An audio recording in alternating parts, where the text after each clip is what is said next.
আপু, আমার নাম মুনতাহা। আমি একদিন আমার আম্মুর সাথে ঘুমিয়েছিলাম। হঠাৎ আমার ঘুমটা ভেঙে গেল। আমার খুব জল তেষ্টা পেয়েছে, তাই আমি উঠে জল খেতে গেলাম। আমি কলসির কাছে গেলাম, দেখলাম কি যেন আমার পিছে ডাকছে। আমি হালকা ভয় পেলাম, কিন্তু আমি সাহস করে পিছনে তাকালাম, কিন্তু পিছনে কেউই ছিল না। আমি খুব ভয় পেয়ে গেলাম।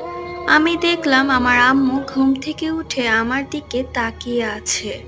আমি আমার আম্মুকে বললাম, আম্মু, কি হয়েছে? তখনই আমার আম্মু গলা টিপ দিয়ে ধরলো।